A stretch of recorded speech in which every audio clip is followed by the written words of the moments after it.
Maybe if we talk over this a bit, they won't cancel the song on us. They won't notice. Yeah, they won't notice. Maybe they will.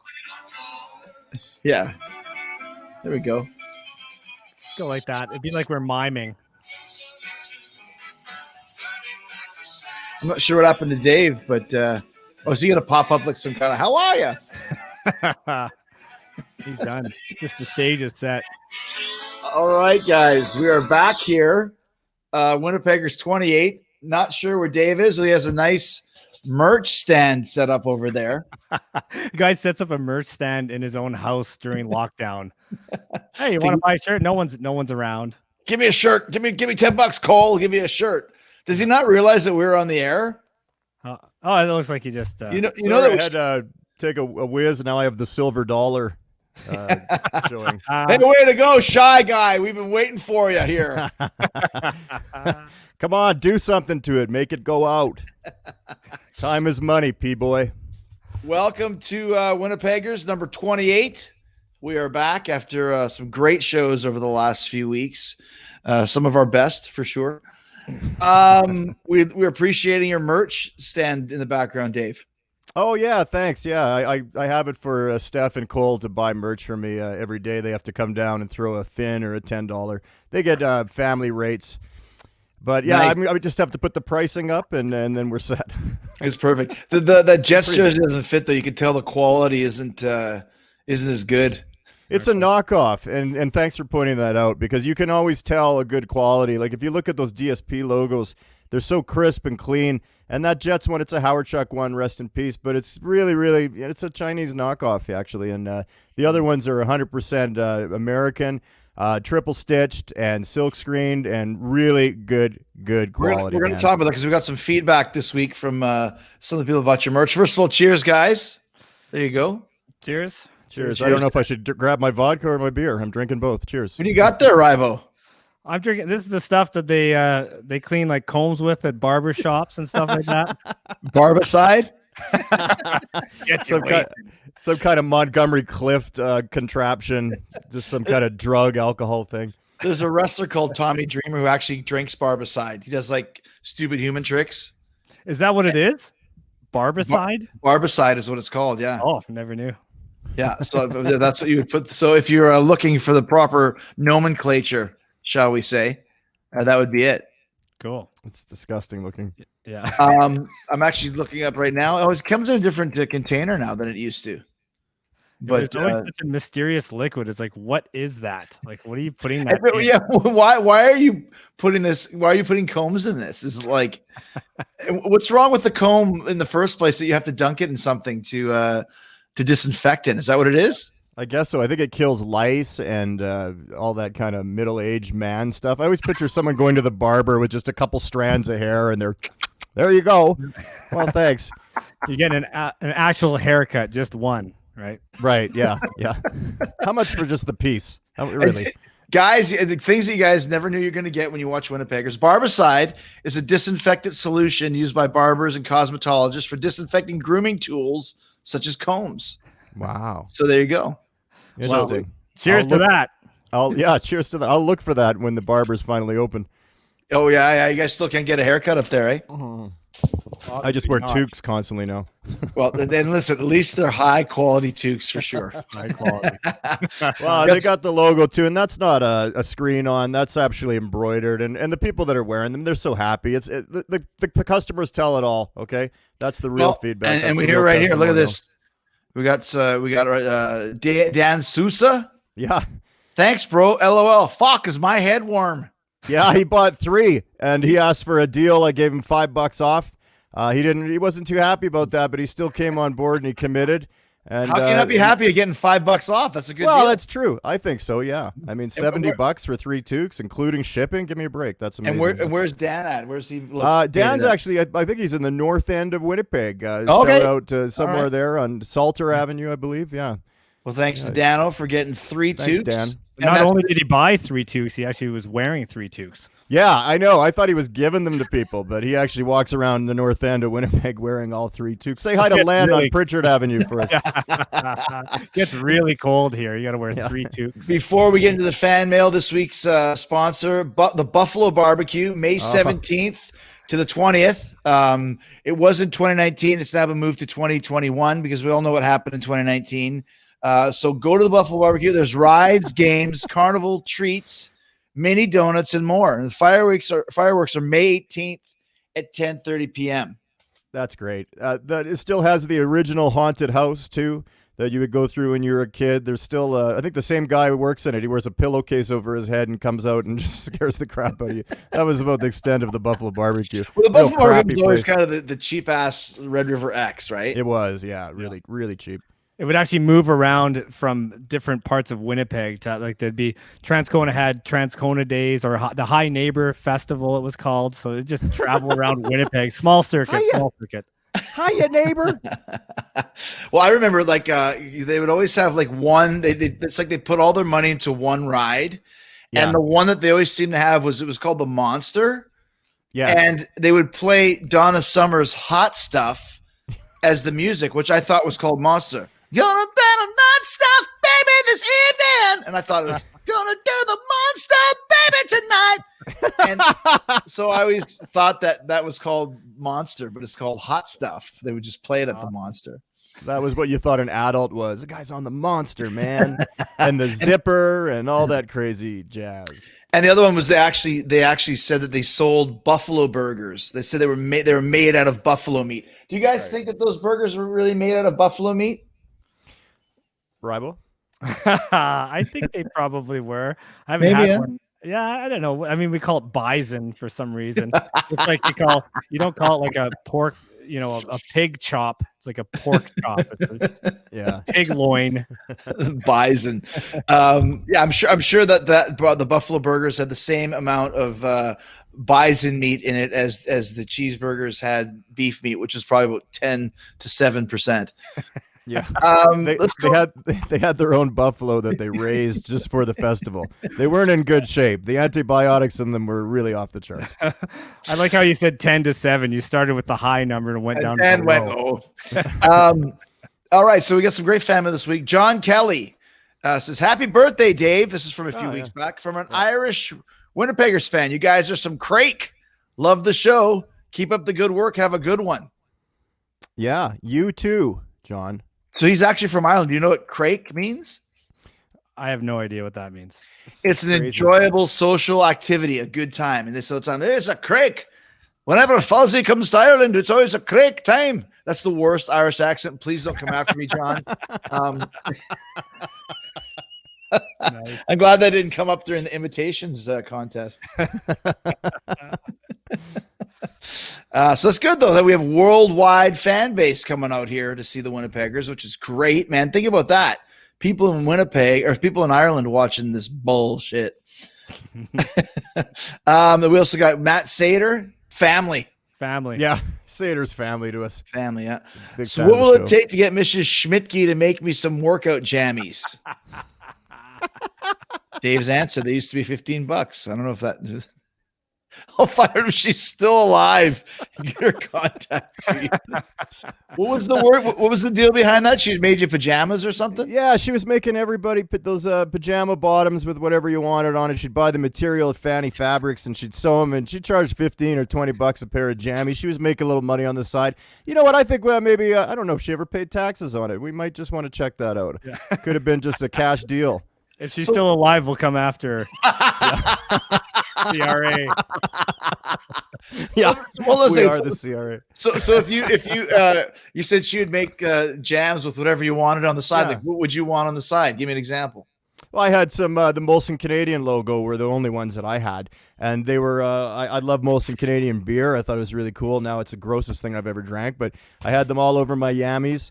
And they were nice. Baggy, and I don't know what kind of era that was. It was kind of around when rap and hard rock were kind of meeting at the same time. So maybe get Stuck Mojo on. We'll talk about if they had jammies or not. We used to do that though. There were jams. There were long kind of sweats with like designs on them and stuff. And everyone would pull them up above your calves.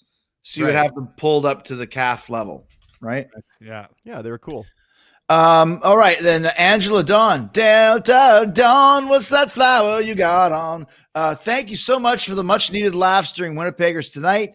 I'm pretty sure Dave almost caused me to pass out from laughing when he told his gangster friend story.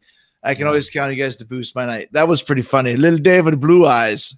Yeah, that was the pizza delivery guy. The Baron was the gangster. But yeah, they were both true stories. Those two. Yeah. That was a great episode. I like that idea of the telling the stories. And Rybo with a great idea, his first one, but it was a doozy. Ever. Ryan contributed an episode. One more bit of fan mail for this week. We have. Angela Dawn. Angela's back. My sister and I have come to the conclusion that Dave should have his own spin-off series where he rants about random things for 10 minutes. Interesting, because at first, remember Rybo, Dave said he didn't want to do a rant, and then he found out how popular they were becoming, and well, now here he goes. I hope that your side project works as well as, like, say, The Art of Nick or Joni Loves Chachi or something like that. The Ropers. I go off and have my own show where I'm just miserable, talking about everything. After MASH. Yeah. What was The Art of Nick, Rybo? That was from Family Ties. Remember that guy is on Nick the dummy? Yeah, he had he was an artist. He'd make art out of, like junks, junk out of that. I don't know. He's horrible. That's funny. Horrible. After MASH. Wasn't there one for Golden Girls too, like Golden Palace or something? Yeah, there was something. I think Cheech Marin was in it, actually, as far as I can remember. What, Weird. Golden Girls? Yeah, they had a golden.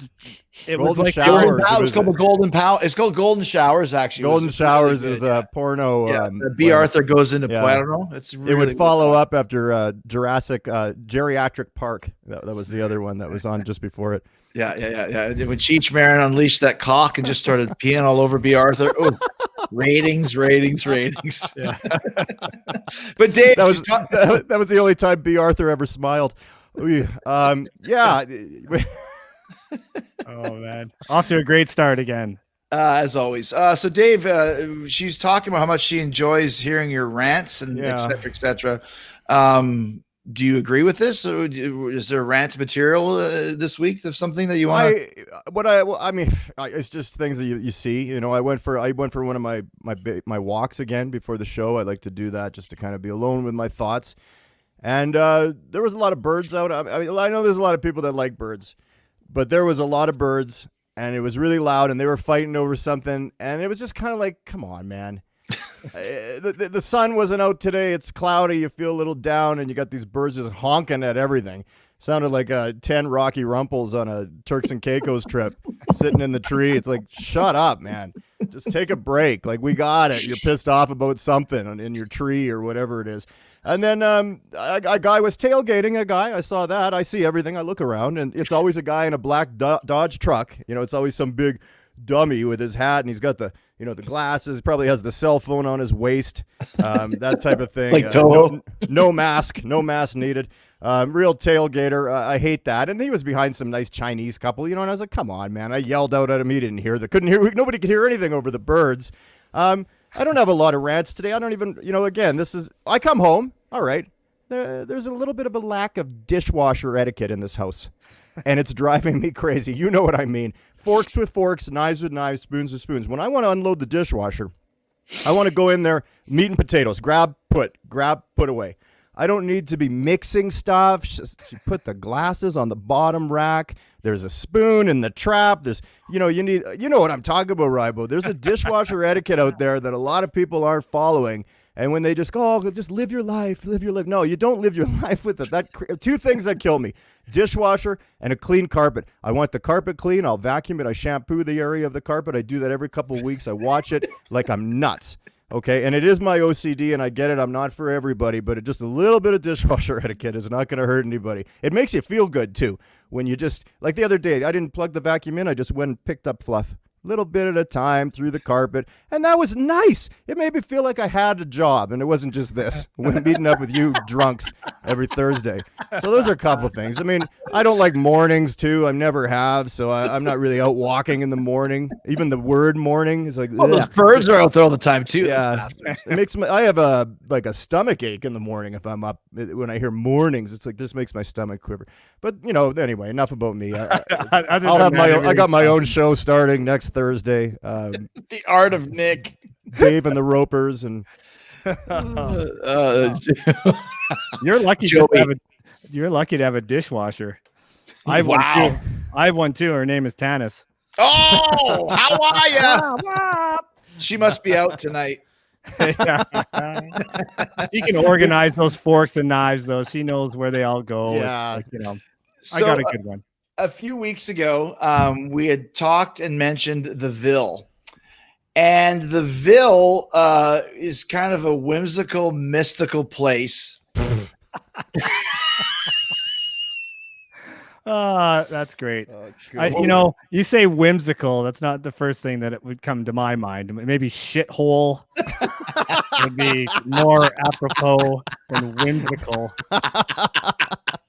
Well, our good friend of the show, Jeff Shinsky, he was saying, does the bowling alley arcade with the strip club still exist?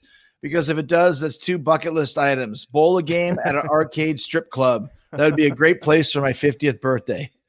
So, that's what Jeff said. So just to rephrase, so the Ville was a place that we could all walk to, because we, like, back in those days, you either rode your bike or you could walk. We would walk a lot because we lived in a neighborhood, and you could get basically from where we lived to the main street, which is Portage Avenue, in about 20 minutes or so, right? 25 minutes maybe. Oh yeah, easily. And at the end of this strip of this road, if you took Rouge Road, you'd be right at the McDonald's 7-Eleven paradise.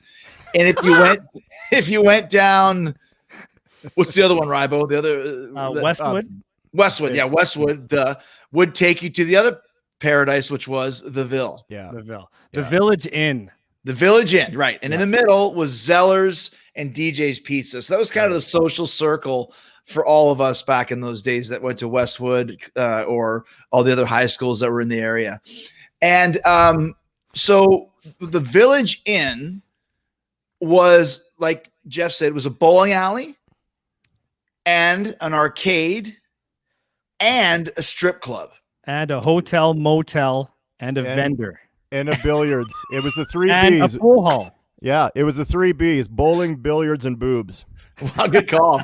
And a pool hall too. Wow. See, this place was like, it was like freaking the red light district in Amsterdam, all encapsulated together at the end of our street. Yeah. And it's not like our area was downtown. Like, I want to, let's talk about that. I mean, it's a suburban area. Yeah, it was a suburban area. It was upper middle class, I would call it back then anyway. Yeah. I don't know what it's like now. But you would, as a kid, you'd be walking around. Maybe you'd be at the track betting on some horses. So I'm not selling this Westwood area as being really high end area. We'd be playing I'd have to walk by the Jehovah's Witness building on the way to the Ville. I'd always just walk by in shame a little bit. When you go up and ring the doorbell. Yeah, and then just run. Yeah. Knock on the door. You know what's funny too is it was a hotel motel, right? Which is a funny thing just in and of itself. But for about 2 years, there's the sign that it's like a glowing sign, a neon sign that said hotel motel. So it just had like the H and the M would change flash. You go H, H M. So hotel motel. And for 2 years, the TEL was out. So it just kept flashing ho mo. For like 2 years. And the fact that it was a titty bar, maybe it should have been mo ho. I don't know, but read it either way.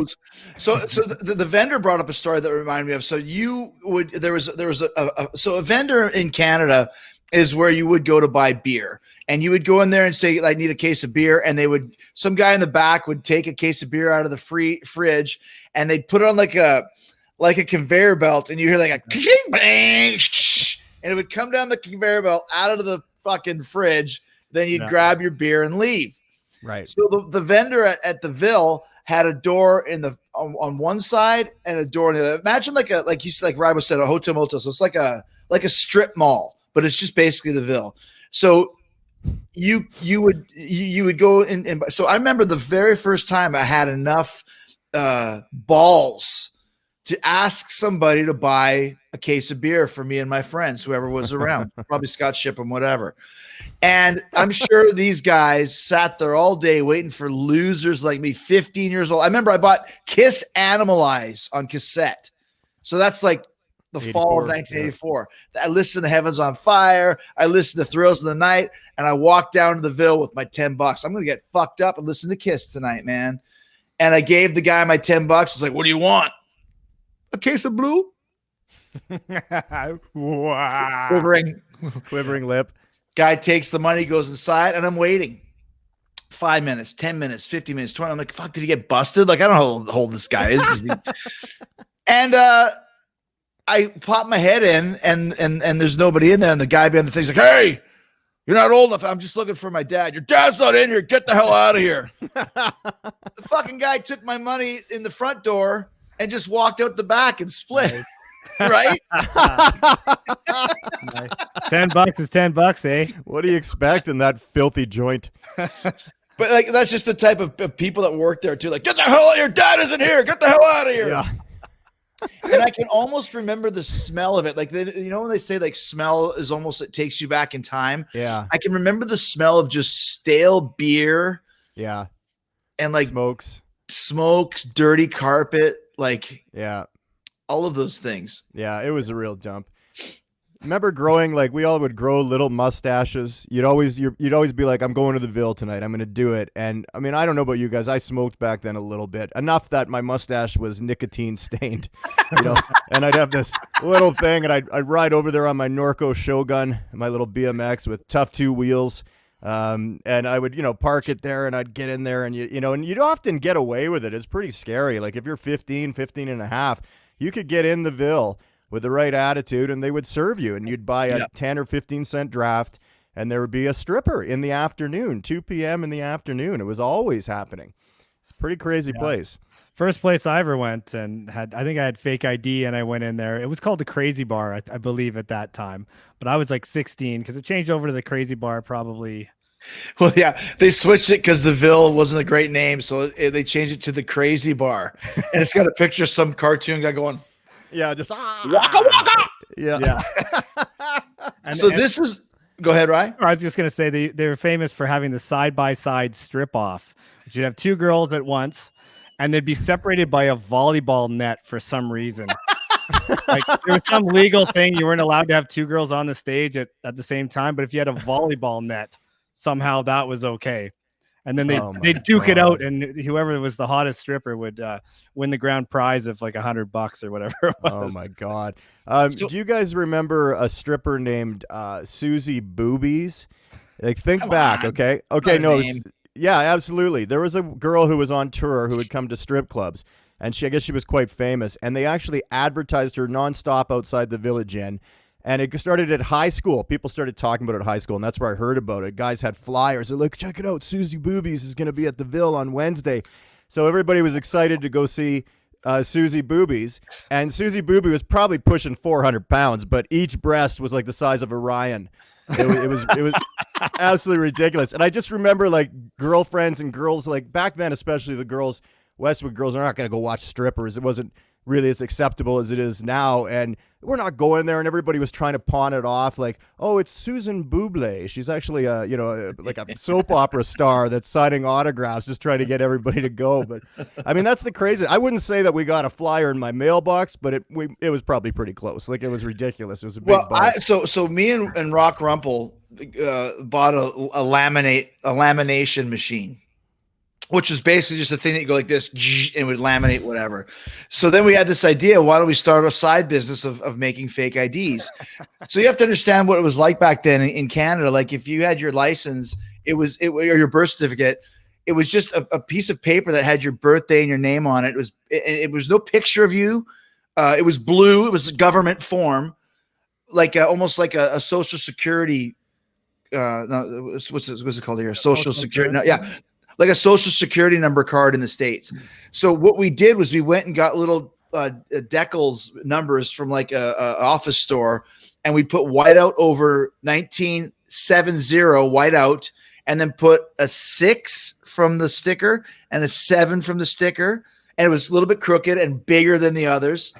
And then we'd photocopy it and laminate it. So we had a one-sided black and white birth certificate. But that worked half the time. And one of the places it worked in was the Ville. Yeah, absolutely. Laminating made everything real back then. It was official. Like, yeah. And I sat in the damn Ville with the Googe. That's a whole show on its own. We should do a show with the Googe. And Rock Rumple at 15 years old. Spring of 1986. So I was 15. And I remember just sitting there, and it's like you said, like, what do you guys want? A beer. And I remember just like looking at this stripper, and I was looking at her right in the eyes the whole time. Like I was like, this is how you. And I remember she went like creepy. Like after 5 minutes of me just looking at her eyes.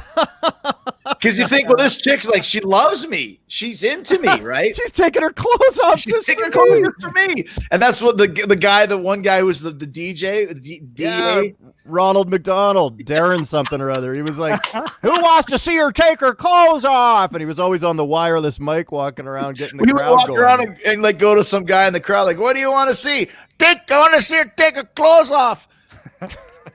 And so we were sitting there and I remember like as the years went by, because we spent a lot of time in the Ville at the strip club. And I remember one time there was one stripper that she was actually kind of, paying attention, maybe like 17, 18 years old with no fucking money, don't even have a car, sun ice jacket, shitty hair, whatever. And this is when I was going to wrestling school, about to, like in 3 or 4 months. She goes, what do you do? I'm a wrestler. I'm going to be training to be a wrestler. She goes, oh, I'm dating a wrestler. I'm like, what? And there's this guy called Mike Lazansky, who was one of my first friends in wrestling. But that's when I realized, like, holy shit, she's dating a wrestler? A wrestler can pick up a girl this hot?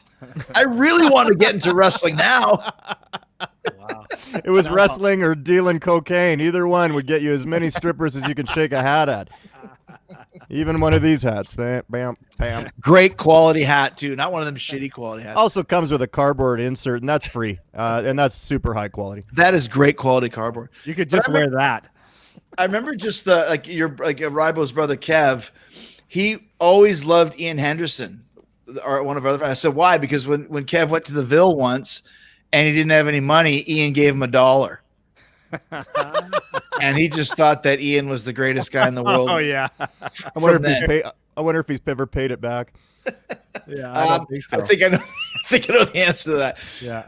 But the aforementioned Googe, like, you guys remember, like, the whole arcade was kind of like off the ground a little bit, like there's like a little bit like a second floor type thing. You're like you walk up to it like maybe 3 or 4 steps, so it's a raised living room. Yes, raised, exactly. And I remember Googe was playing pinball. Googe was he was big when we were 15, 16. He was already 6'6", and he was really big at the time, probably 350, and hair like a blonde Malcolm Young, same jean jacket and jeans, bad attitude, pissed off. And I remember he was playing pinball, and he got a bad game, and he went, fuck! And he hit the pinball machine, and it hit the guardrail thing and broke the guardrail and like went down. It's like a car stuck on a cliff where it goes like this. And it was like this. He was like, holy fuck, this thing's going over. This thing's going over.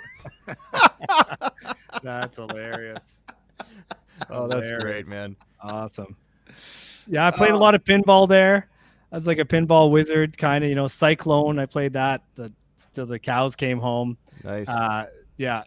But, lots of video games and stuff too. I don't know how much I spent time doing that, but the pool hall was right there. That was in the basement. And then the main floor was the titty bar. It's now a Smitty's, by the way. And some of the same waitresses work there that worked at the crazy bar. They just, I still like to go there, and they'll still go to the same place of work, but now I'll just serve, some breakfast instead.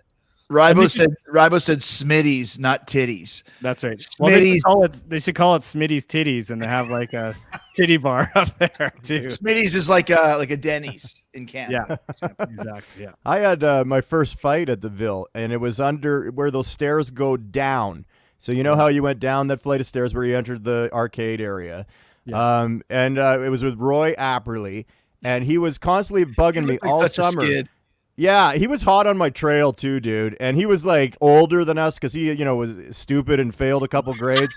So he was driving his Pinto car, the kind that would blow up if somebody rear-ended it. He had one of those. And anyway, he just didn't like me. And it was a weird time because I was in went from elementary school to junior high. He didn't like me in junior high. He just looked at me and said, "Why are you smiling so much? What's so funny? You got a big nose." And I hated that. And I grew into my nose, by the way. I never, but you had big, wow, I was $160, okay? I was 160 pounds. I was gorgeous.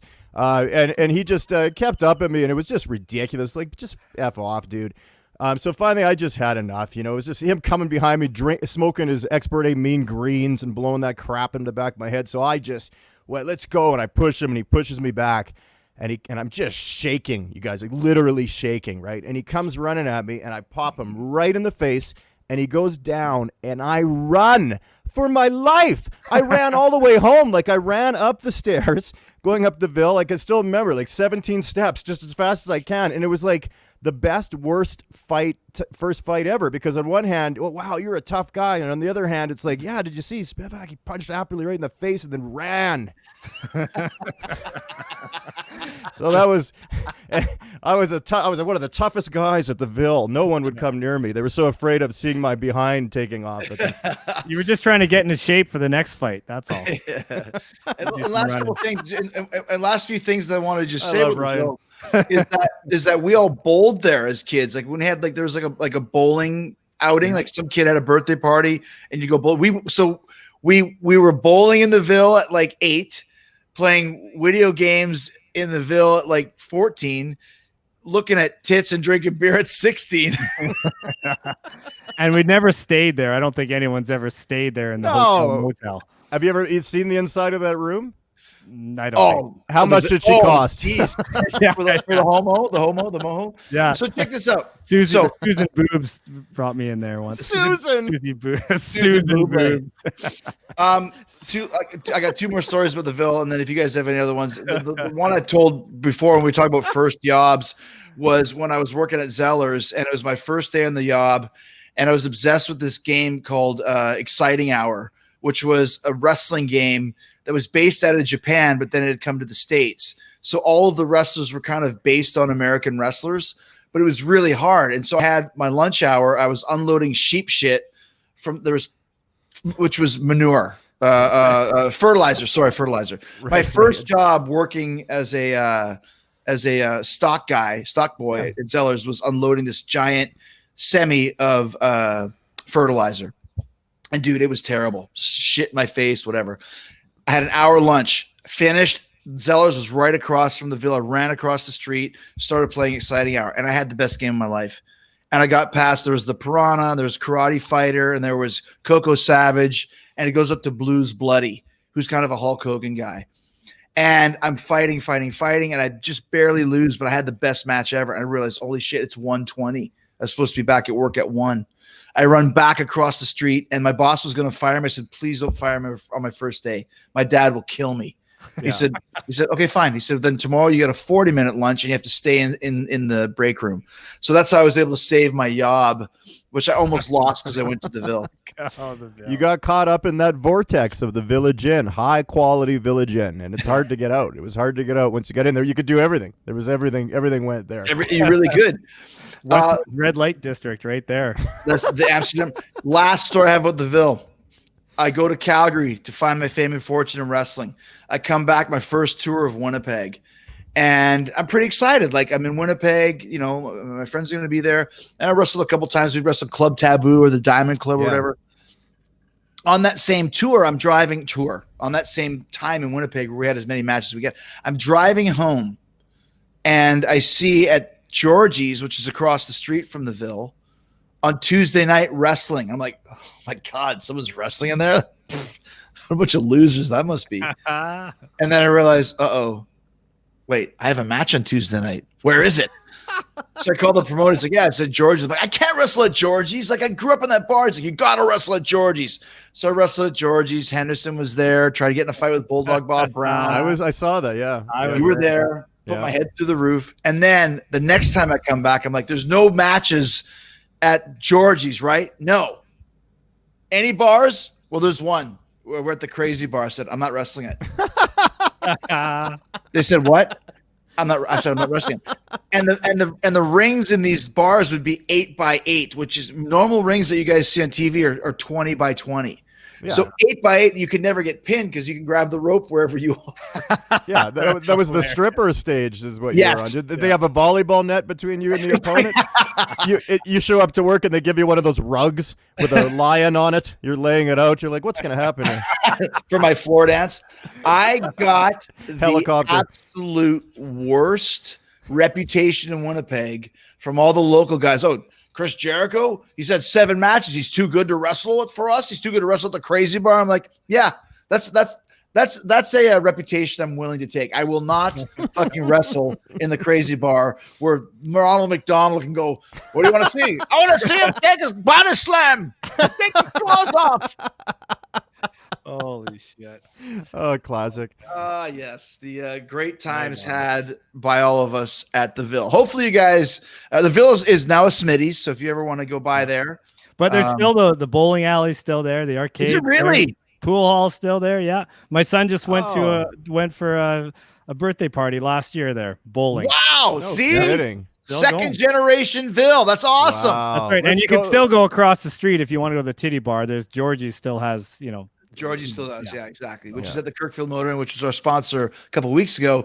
Don't forget about our sponsor this week, which is the Buffalo Barbecue. They're up and running May 17th to 20th. It's 2021. Erase that. It's at the Heritage Victoria Community Center, somewhere in the Steinbach. I'm not sure exactly. No, that's 550 Sturgeon Road. It's moved from the old Unicity Mall parking lot. But come out and they got 3 fireworks, 3 flashes that go up in the sky. And those little donuts and all the craziest horror buildings.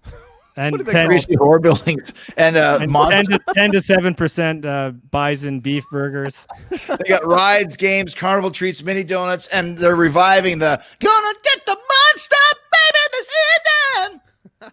evening." Guys, great show as always. Hopefully, if you guys ever go to Winnipeg, make sure you go and check out the Ville, which is now called Smitty's, but you can still go and bowl there like Rybo's son did just a few months ago or years ago. Yeah. Or whatever you just said. I can't remember. He's still there. He hasn't come home. Yeah. Like father, like son. Scary. Like son, like uncle. Yeah. Shit, no kidding. Guys, thank you so much for another great show. I will see you next week right here. Every Thursday at 9 p.m. The Winnipeggers. And if we ever give you money to buy us beer, please don't rip us off and run out the back door. Yeah, absolutely. Thanks, guys. Buy some merch. Hit me up online. Great quality. Greatest quality. Quadruple stitching.